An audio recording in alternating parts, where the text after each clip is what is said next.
Hey everyone, and welcome. We all have things we wish were a little different, right? Well, today we're going to dive into the art of wishing. Specifically, how to talk about things you want to change right now and things you regret from the past, all using just two super simple grammar rules. Let's get into it. I mean, who hasn't? It's a totally human thing to do. Whether you're wishing it was sunny outside or thinking back on a mistake you made, the way we talk about these feelings is pretty powerful. Today, we're going to break down exactly how it all works.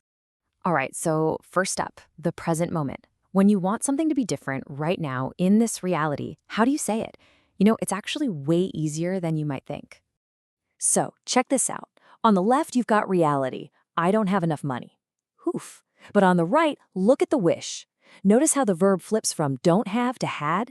It's like we're using a past tense word to talk about an imaginary now. And boom, there's your formula. To make a wish about the present, all you need is the word wish plus the simple past tense. Now, you might be thinking, wait a minute, why use the past tense for a present wish? Well, it's a cool little grammar trick. It creates some distance from reality, signaling to everyone that we're talking about something unreal, just an imagined situation. And here's what it looks like in the wild. You can say, I wish I had, or if you want to be a bit more dramatic, you can say, if only I had. Both options are great, and they both follow that same exact rule. Simple past tense for a present wish. Okay, so that's how we handle wishes about the present. But what about the past? The stuff we really can't go back and change. Let's talk about how we express regrets. Take a look at this one. The reality, back in the past, was, last year, I didn't work hard enough. Now the regret, the wish about it is, I wish I had worked hard enough. See that shift? We're looking back and imagining a totally different version of the past.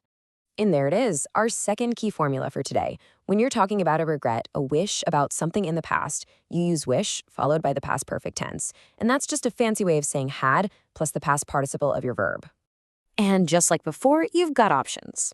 I wish is your classic go-to, but if only really adds that extra oomph, The important part is that had worked structure. That's your clear signal that you're looking back at a regret, something you wish had gone down differently. All right, deep breaths. You've got the two main rules down.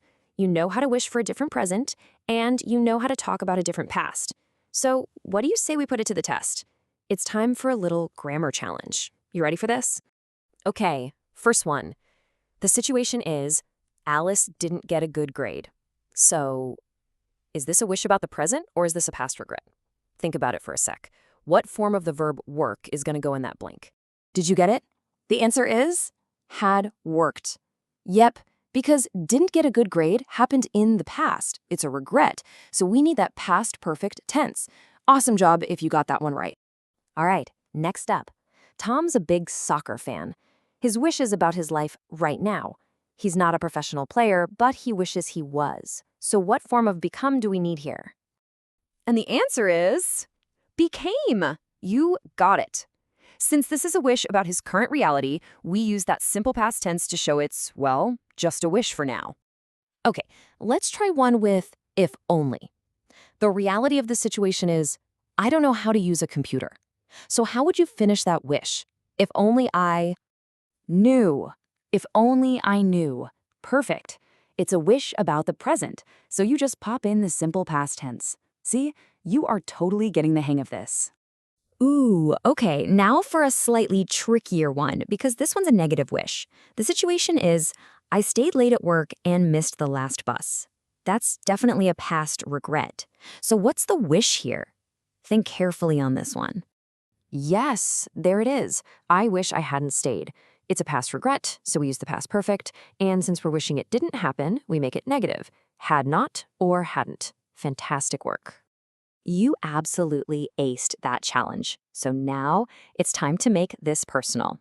Honestly, the absolute best way to make grammar stick is to actually use it for your own life.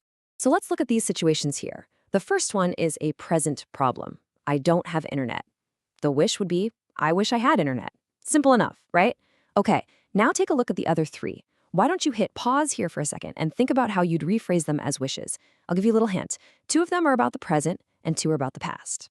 Go for it. And that pretty much brings us to the end. It's kind of amazing, isn't it? How a simple change in a verb can unlock this whole world of expressing hopes and regrets.